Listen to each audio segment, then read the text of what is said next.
très urgent du côté de l'Afrique de l'Ouest, encore une fois de plus aujourd'hui.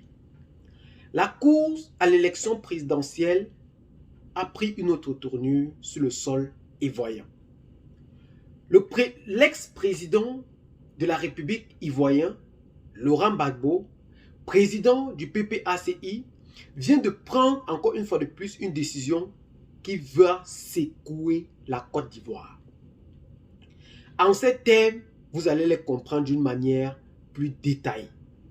Mais avant, je vous appelle d'abord à comprendre les propos de son ex-épouse et on revient pour mieux en discuter. Les problèmes de Laurent Gbagbo sont des problèmes qui sont posés depuis 2020 et qui ne sont pas encore résolus. Ces questions-là, il faut bien que le gouvernement s'asseye, que le chef de l'État prenne la décision de régler ces problèmes. C'est un problème qui ne peut se régler qu'avec l'adoption d'une loi d'amnistie. Et il faut que cette loi d'amnistie-là soit prise. À l'époque où nous étions en guerre, où le problème qui était posé, c'était le grave problème de l'attaque du pays par une équipe rebelle armée qui est venue, qui a détruit des populations civiles, il était important de créer quand même l'entente au niveau du pays pour gérer le conflit qu'il y avait. Mais à cette époque-là, le président Gbagbo n'a pas hésité à faire adopter une loi d'amnistie pour que la nation pardonne cette agression armée du pays. Aujourd'hui, il faut que cette même décision soit prise. Et là-dessus, là, nous estimons, nous le disons depuis 2020 d'ailleurs, que la seule solution, c'est que le président de la République fasse adopter une loi d'amnistie par l'Assemblée nationale pour que toutes ces personnalités-là soient réinscrites sur les listes électorales. Comme vous l'avez si bien écouté, le président du PPACI actuel, condamné pour braquage à la CEDEAO, mais il a reçu une grâce présidentielle du président de la République, Alassane Dramane Ouattara. La loi dit, une grâce présidentielle n'annule pas la condamnation. Pour cela, Laurent Gbagbo ne fait pas donc partie de ces listes électorales. Écoutez encore Blé Goudé et on revient. Que provisoire, mais je continue de dénoncer le fait que je suis jugé et condamné pour des faits pour lesquels j'ai été acquitté.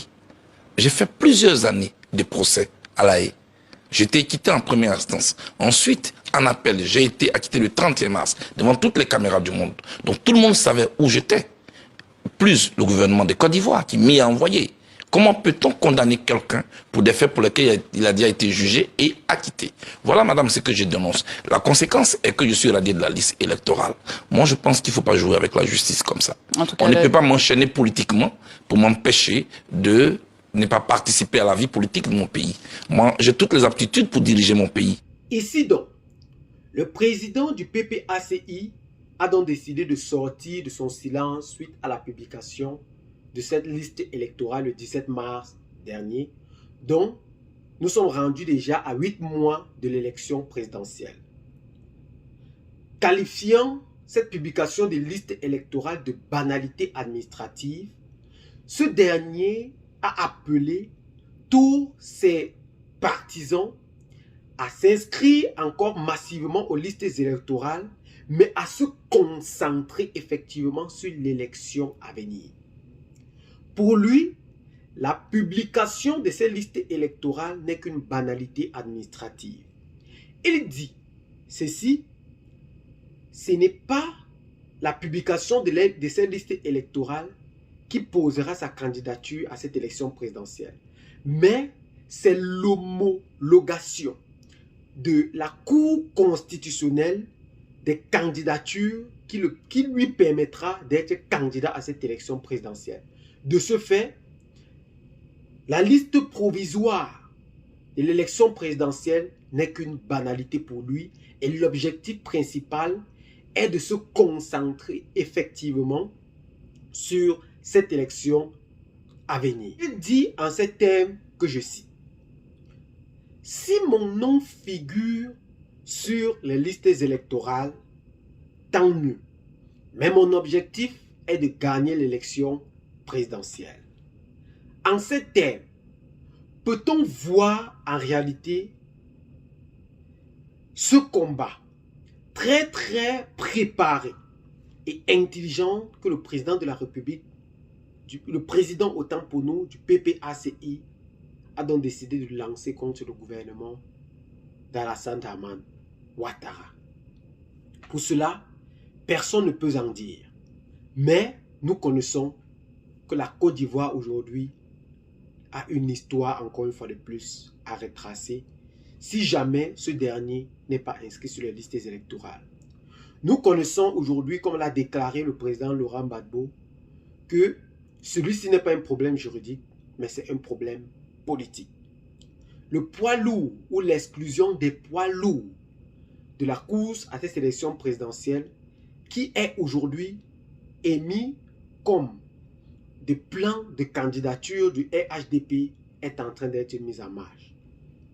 L'exclusion de Laurent Gbagbo, l'exclusion de Guillaume Soro et l'exclusion encore une fois de plus de Charles Blé Goudé que nous connaissons, qui sont des trois poids lourds de cette course à l'élection présidentielle, réellement change toute l'histoire de cette présidentielle. Encore une fois de plus, c'est une situation qui ne cesse d'écœurer encore une fois de plus la communauté internationale, puisque Laurent Gbagbo a été jugé et acquitté par la Cour pénale internationale dont nous connaissons tous. Ainsi, il a donc saisi non seulement la Cour pénale internationale, mais il a aussi saisi l'ONU pour que ces derniers se prononcent enfin sur cette élection présidentielle à venir. Mais il dit encore une fois de plus que l'objectif reste focalisé sur l'élection présidentielle et non sur une publication des listes électorales qui pour lui est considérée comme une banalité administrative. Donc l'objectif premier ici est cette course à l'élection présidentielle. Et pour cela, nous ne pouvons en tout état de cause qu'attendre la prononciation efficace de ce dernier à tout le public ivoirien pour cette course à l'élection présidentielle dont plus d'un en rêve de voir l'ancien président de la République, Laurent Gbagbo, participer et de voir les compétences réelles d'Alassane Dramane Ouattara par sa population. Eh bien les amis, qu'est-ce que vous en pensez donc particulièrement face à cette situation qui sévit encore une fois de plus du côté de l'Afrique de l'Ouest? Laissez donc massivement vos commentaires pour nous aider à mieux élucider ce sujet. Abonnez-vous à la chaîne si ce n'est pas encore fait. Partagez la vidéo si vous l'avez trouvée intéressante et à très bientôt pour de nouvelles vidéos. Ciao, bye bye.